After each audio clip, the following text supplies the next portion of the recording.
Thank you so much for joining us today and your lunch break. And I was going to be talking about a topic that's on everybody's mind, and especially with another wave coming to hit us, what virtual learning and eyesight mean for each other. So first, I'm just going to tell you a little bit about myself.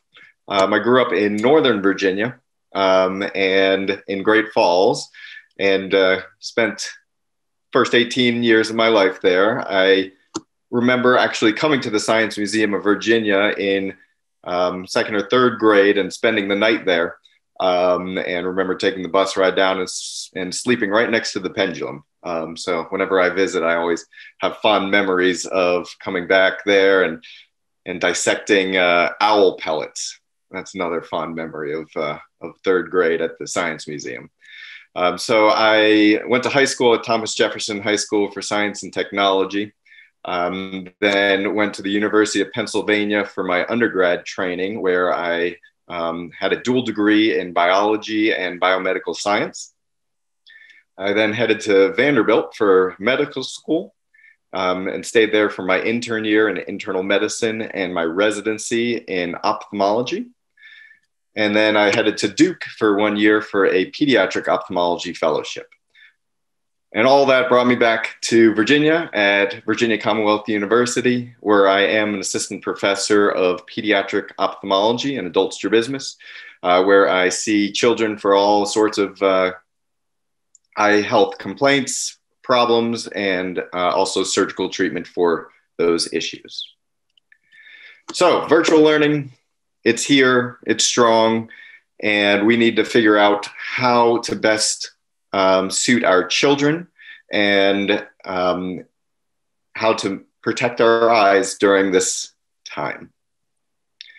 So the concerns that I hear from parents and that I have for my own children as well, who are 4.5 and 7, are screen time limits, how much time they spend on their computers, and what that means. Also, everybody has heard about blue light and whether or not it is dangerous to our eyes, and blue light is all around us, some from the sun to our phones and computers, and also LED light bulbs. And we are very concerned about whether or not this is causing strain in our own eyes and also in the eyes of our children, causing headaches, eye strain, blurry vision, and things like that.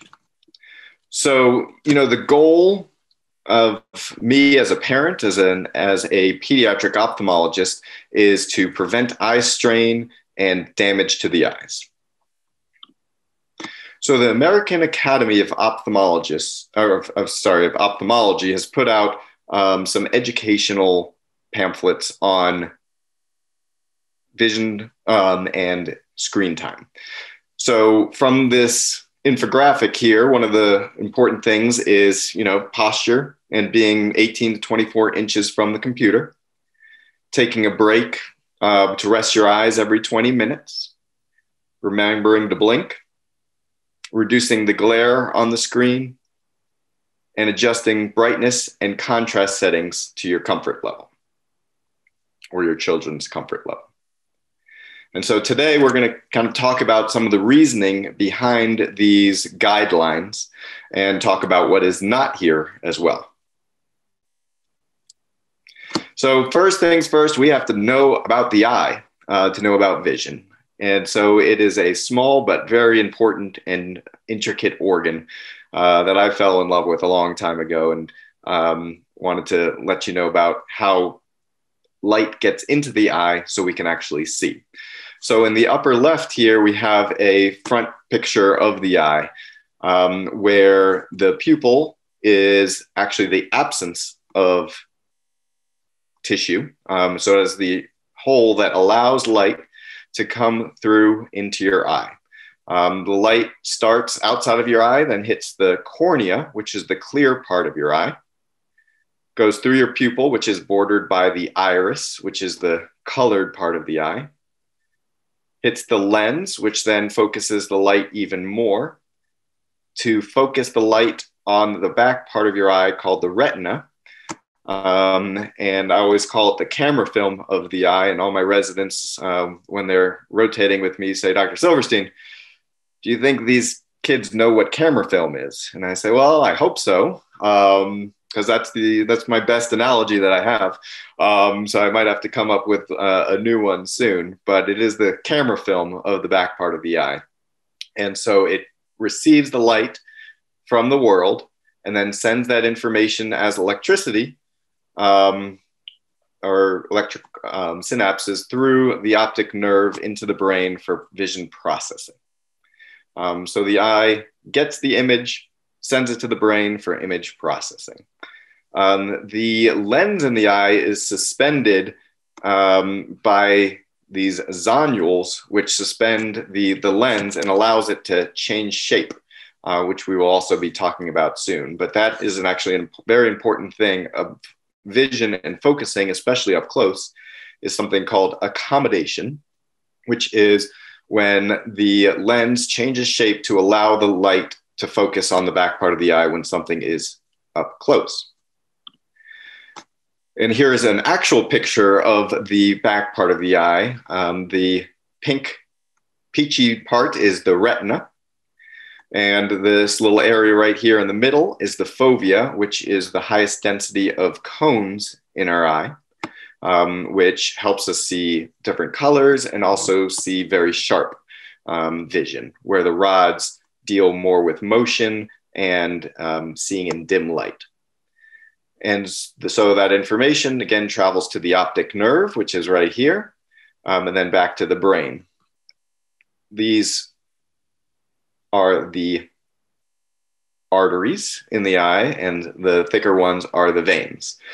So blood comes into the eye to allow the eye to get oxygen, and then that unused blood is carried back through the veins back to the brain as well. And so, again, the goal, like I said before, is getting light in to focus right smack dab in the middle on the fovea. And so usually what happens when you're looking very far away, parallel light comes in, it hits the cornea, and the cornea is actually responsible for 2/3 of the focusing of your eye. And so when it hits the cornea, then the light starts being bent. And then when it hits the lens, that's the other 1/3 of the focusing and gets focused right here on the fovea in the back part of the eye. And this is called emetropia, EMM, emetropia, which means that your eye is perfectly focused for distance and you do not need any glasses to see far away. So I also like to pause and just talk about what is 2020 besides a bad word. Now, unfortunately, we had such high hopes as ophthalmologists for the year 2020, but what does 2020 vision actually mean? So we'll go into some deep science here. So what 2020 means is that at 20 feet, the E takes 5 arc minutes on the back part of your eye. And so what is an arc minute? We all know that a circle is 360 degrees. And so 1 degree is 60 arc minutes, and 1 arc minute is 60 arc seconds. And so what 2020 vision actually means is that the E takes up 5 arc minutes on your retina. And that actual size is about 8.8 millimeters. And that's the size of the E at 20 feet for our 2020 line. Then when you go to 2040 vision at 40 feet, then it takes up the exact same amount of real estate on your retina. And at 60 feet, then it also takes up 5 arc minutes. And here you can see the different sizes relative to each other of a 2020 line, a 2040 line, and a 2060 line. And so the E gets bigger as it gets farther away, but it still takes up the same amount of real estate on your eye. Another way to think about 20/20 vision is how far away you are from an eye chart. Now, let's say if somebody actually has 20/40 vision.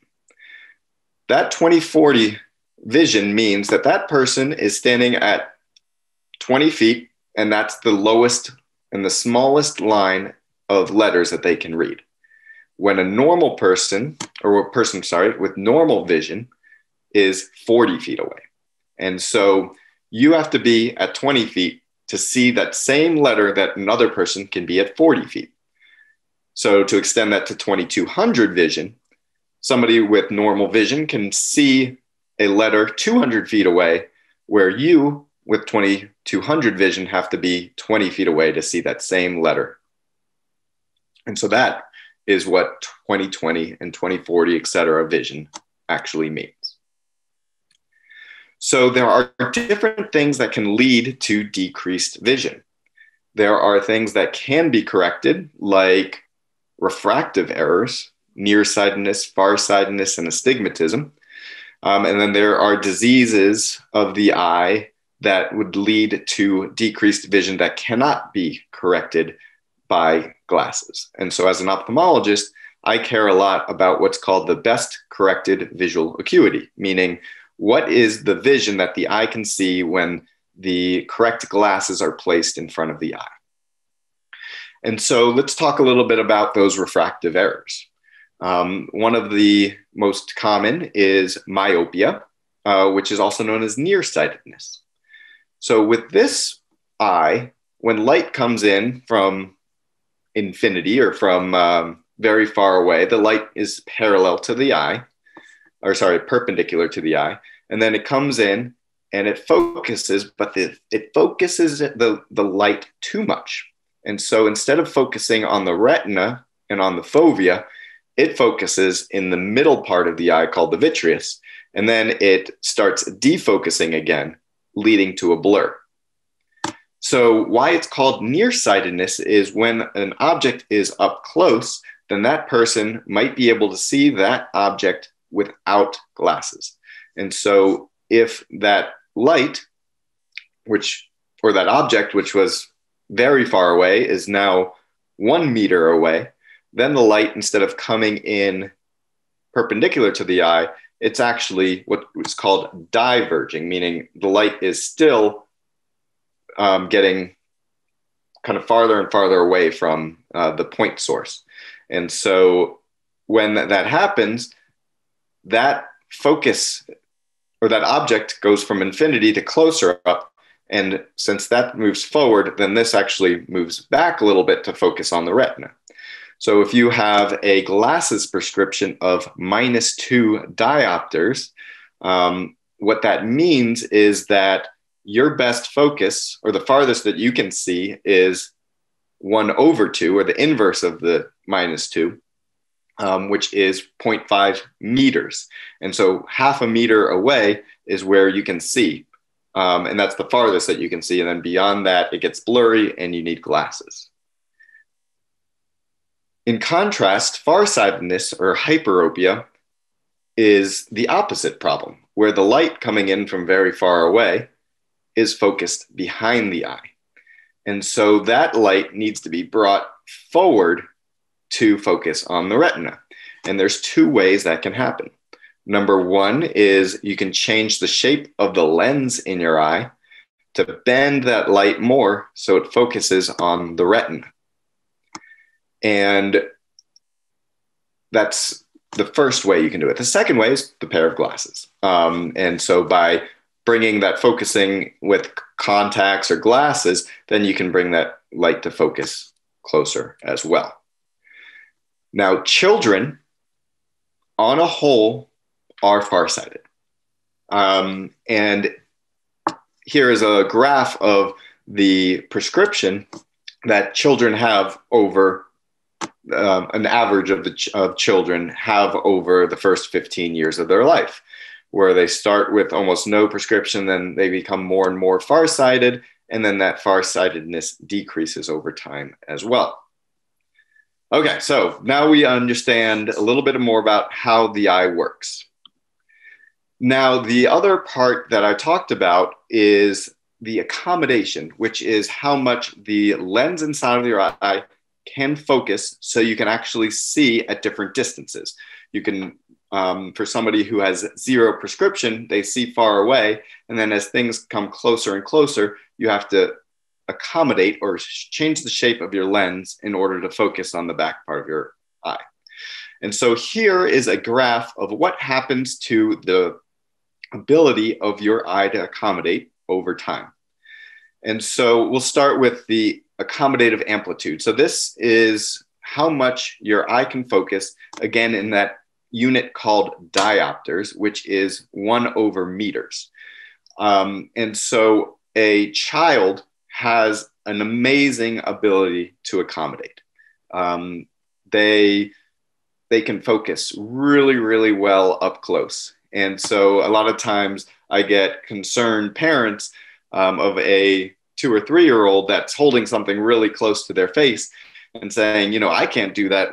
How can my 2-year-old do that? And the reason is accommodation and the fact that they have short arms. So, you know, if you're comfortable holding something up here because your arms are bent, it's not very comfortable to hold your arms very straight. And so children, you know, they have their comfort and their eyes can accommodate to actually focus that close. And so what I did here with the orange line is I changed that to how close in inches a child can hold something and still see it clearly. And so the scale is over here. And so, you know, they have an amazing ability within just a few inches to start to focus on something up close. And then right around age 40, your arms start getting a little too short and you start having to hold things much, much farther away. And then you can see in your 60s and 70s, you really can't focus on anything up close very well. And you need a pair of reading glasses. And so what those reading glasses are those plus lenses which help you focus on things up close. And so children love to accommodate. They can do it very well, and they can focus extremely well. So the important thing to note now is how much do we actually have to focus our eyes? And so we talked about that diopters is the inverse of meters. And so when you get within a meter here, so let's focus on really up close. So when you move farther and farther away, then the amount of focusing that you have to do becomes less and less. And this is also why 20 feet was picked as kind of the reference distance for checking vision. If you've ever lived in England or in Europe, then vision is noted as 6 out of 6 rather than 20 out of 20, referring to the meters.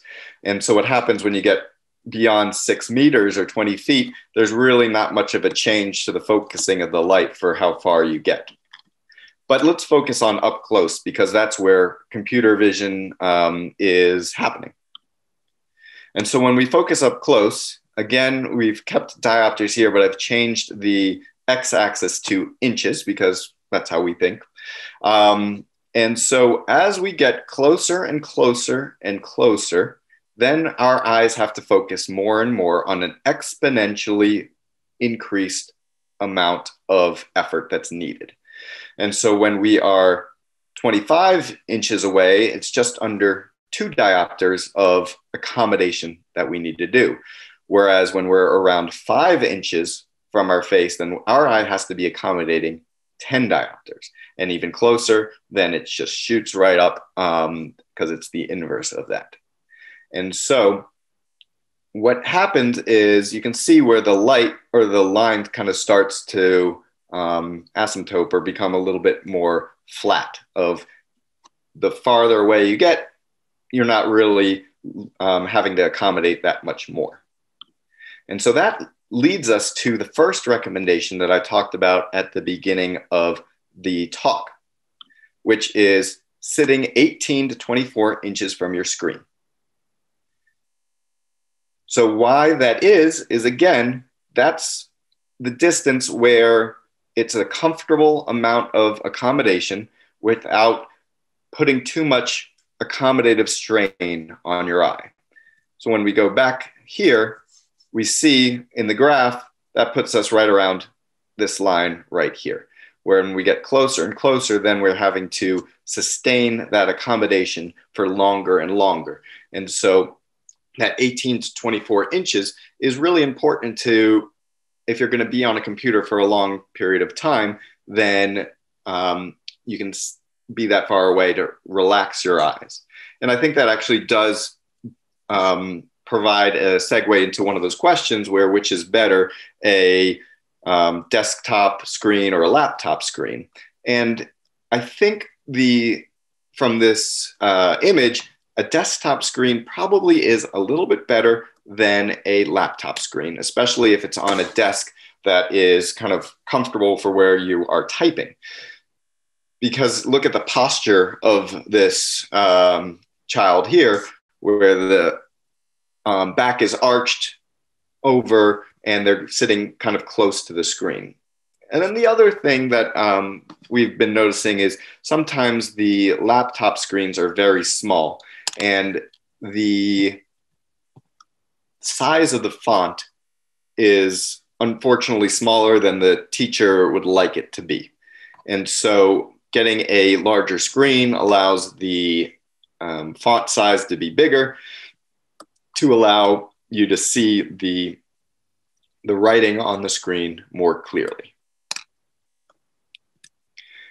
So that also leads us to the recommendation of resting eyes every 20 minutes, what sometimes is referred to as the 20-20-20 rule, which means every 20 minutes, looking at least 20 feet away for 20 seconds.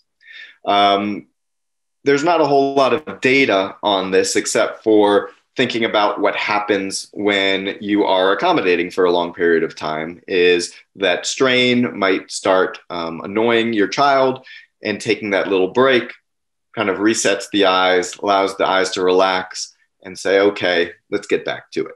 And so that's why I do recommend the 20-20-20 rule, again, meaning every 20 minutes, looking 20 feet away for 20 seconds.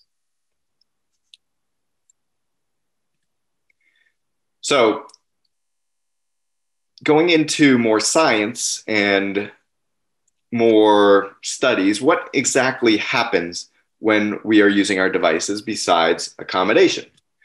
And that other thing is blink rate.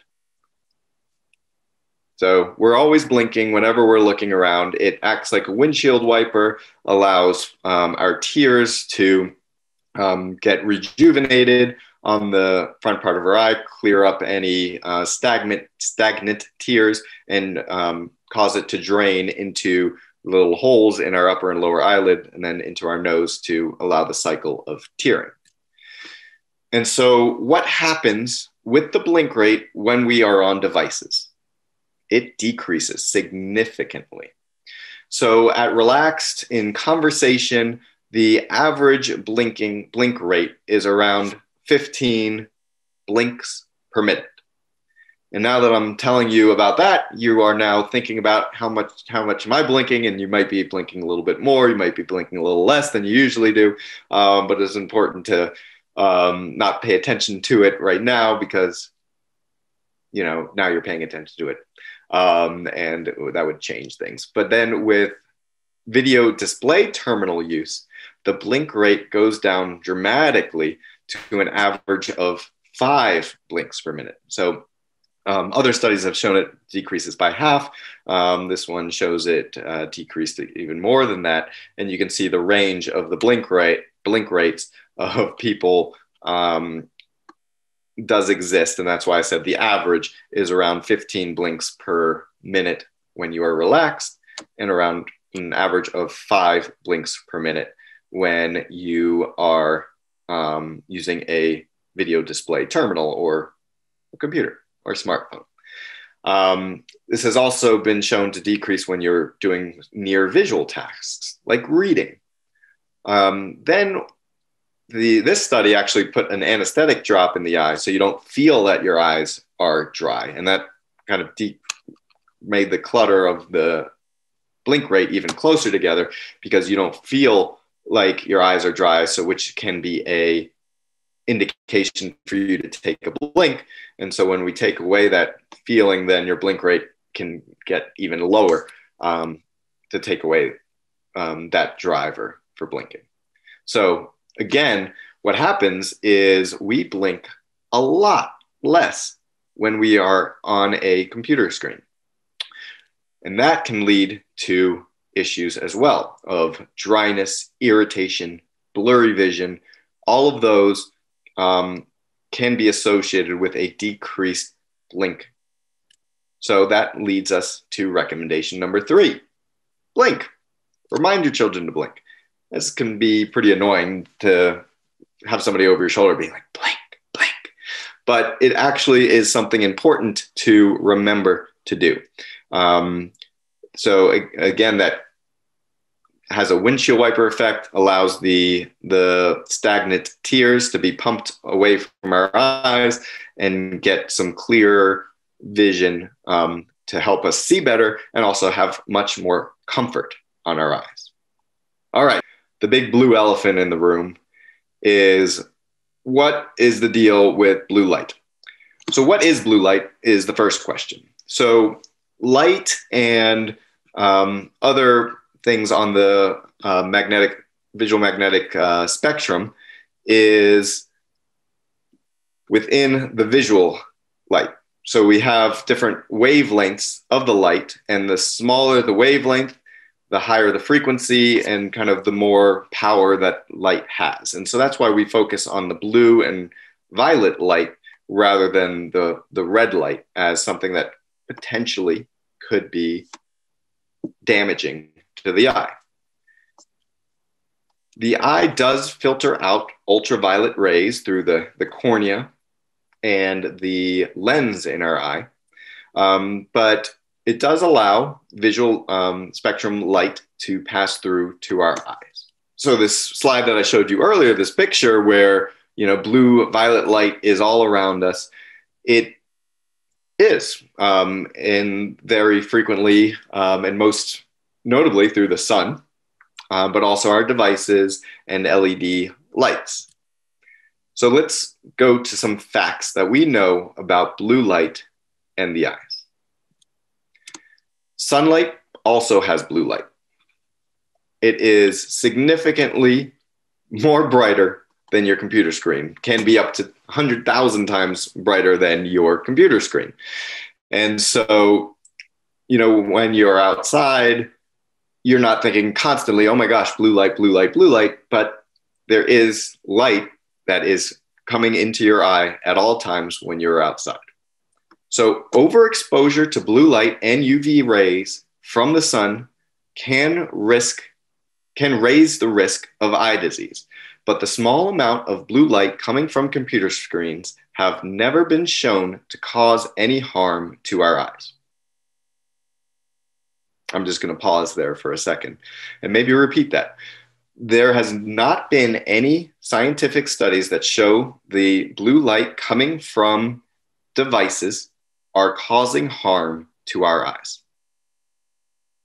There have been basic science studies that are looking into this question, but in the natural state of our eye, this has not been shown to be a problem. So another fact about blue light is that it actually can interfere with our circadian rhythms, making it harder to fall asleep. And so the important thing to know about blue light and our devices is if you are having trouble sleeping or if your sleep seems to be interrupted, then turning off devices an hour before bedtime can significantly improve your circadian rhythm and help you fall asleep. Or the blue light glasses can also be helpful in this setting of sleep. So blue light blocking glasses are not currently recommended by the American Academy of Ophthalmology or myself as an absolutely necessary thing for all children to be using while doing their virtual learning. Will blue light glasses harm you or your child? Probably not. Again, the studies haven't been done about or haven't been shown any significant issues with blue light causing harm, but also can blue light cause benefits to the eye? That is something that we don't 100% know about, but I'll talk about it in a minute. It may cause some benefits as well. And that is the myopia boom or the nearsightedness boom. In East Asia, the number of children who are in nearsightedness glasses is staggering. It can be upwards among around 85, 90+% of children needing glasses for nearsightedness. And the question is, why? One of the main reasons that studies have shown is it is decreased outdoor time that is causing the progression of nearsightedness. So we're still trying to really tease it out about whether or not it's just decreased outdoor time or whether or not it is the significant amount of increased use of devices, of reading, of near work while inside. And so the benefits of being outside, of playing, of not using our devices all the time is present in our exercise, health, and also the decrease of the progression of nearsightedness. And so what I also recommend is getting outside and taking breaks. And the breaks, I often tell my patients and their families, is don't pick up another device during your breaks. It is very tempting to go on TikTok, Instagram, Facebook, whatever, pick your poison, when you are able to, because you've been, on the computer and doing your learning and you want to spend some time on social media. But I recommend not picking up another device during your breaks, getting outside, trying to maybe do some exercise, go for a 10-minute walk, do something that is not device related during those times. So going back to the initial infographic from the American Academy of Ophthalmologists, posture is important, being 18 to 24 inches away from a screen, taking that 20-20-20 rule into effect, looking 20 feet away every 20 minutes for 20 seconds, remembering to blink, reduce the glare on your screen. That was another question. So, anti-glare glasses, again, probably would not hurt your child, may be beneficial if they are constantly kind of straining to see and dealing with that, and adjusting the brightness and contrast to your child's comfort level. And getting outside. Like I was just talking about, using those breaks wisely is extremely important. Now, a lot of the things that I've talked about today are for children with normal vision. And so caveats have to be put in place for children with subnormal vision. And also, now that parents are at home a lot more with their children, watching them do virtual learning, or that there's a lot more virtual learning going on, children may be complaining of not being able to see. And so the first things you have to do are the things that we've talked about, which is the positioning, the size of or how far away you are from the screen, taking those breaks, blinking. But if they're still straining to see, they might have some uncorrected refractive error or an uncorrected need for glasses. And so getting an eye exam would be beneficial. So that was the short of virtual learning and our eyesight. I want to thank you all for your attention, and I would be happy to field any and all questions at this time. All right, Dr. Silverstein, we do have a few questions here in the chat. So we had a question about reduced blink rate. I mean, what kind of long-term effects can that have on the health of like your cornea and your eye? So long-term, the digital eye strain that you may have heard about and decreasing blink is mainly a temporary thing. When you are on the computer and blinking less, then your eyes become dry, irritated. And then when you take your break, then your blink rate returns to normal, and it does not have any long-term effects on your eyes or vision. Now, if you remember from that slide, and I'll try to bring it up really quick, the one caveat to that would be somebody who has a disease that has led to decreased sensation on the front part of the eye. So they are not blinking as much when they're using the computer and not blinking as much at other times too. And so frequent artificial tear use is important for those patients. But for about the question, whether or not it can cause long-term issues, probably not. It is a short-term strain issue. Another thing that you can consider doing is getting some artificial eye drops to keep by the computer and use those as needed 4 to 5 times a day for extremely dry and irritated eyes. There's 2 types of artificial tears. There's ones with preservatives in them. Those bottles are a little bit larger, usually around 10 to 15 milliliters, and they have preservatives in them so you can put them in and use that same drop over time. But once you start using that drop more than 5 times a day, then the preservatives can actually start causing some eye irritation. And so if you're finding yourself using your artificial tears more than 4 or 5 times a day, then you want to go to the preservative-free artificial tears, which are in little capsules. And so you break open the capsule, put 1 drop in each eye, and then you're done with that. And then you can move to the next one, and you can use that as much as you'd like. All right. So we did have another question here. This is about a specific condition. How does the eye condition posterior vitreous detachment impact visual acuity? So it depends on, first let me define that for everybody. Go back to my anatomy slide. Sorry, everybody avert your eyes. Okay, so what a posterior vitreous detachment is there's this jelly in the back part of our eye, and over time it liquefies. And as it liquefies, it can become detached from the back part of the eye. And that detachment can cause a big floater in the back part of the eye. And when that floater is right in the center part of your vision, then it can affect the acuity of your eye, and then it kind of moves away.